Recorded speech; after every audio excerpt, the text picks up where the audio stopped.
An independent and dependent clause are the main two types of clauses in English.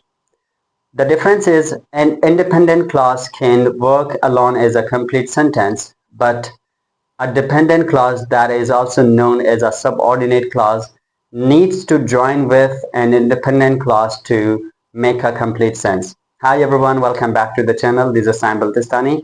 In this video, we are going to talk about an independent clause and a dependent clause. So let's get started. First of all, we are going to talk about an independent clause and how can we define an independent clause.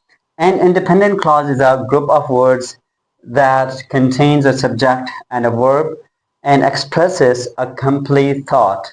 An independent clause is a sentence. So this is how can we define an independent clause. And an independent clause is a group of words that has at least a subject and at least a verb.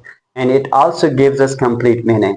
So an independent clause is a sentence. So this is how we define a sentence. A sentence is a group of words that gives us complete meaning. It should have a subject and a verb.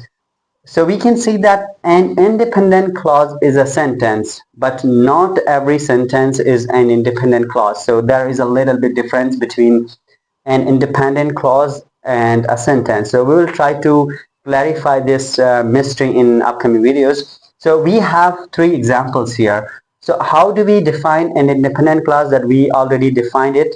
So it should have at least a subject and a verb, and it also expresses or gives you complete meaning. So if you look at this example, she is reading a book.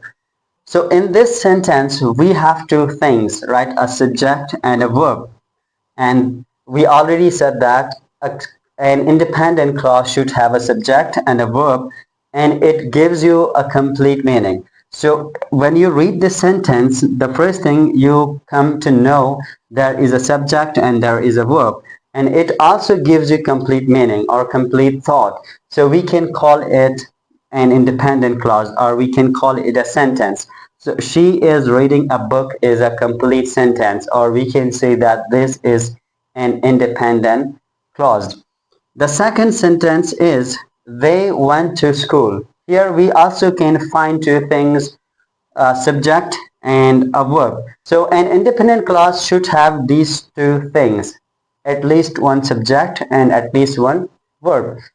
So this is an independent clause, or we can say that. So this is a complete sentence. You are playing football.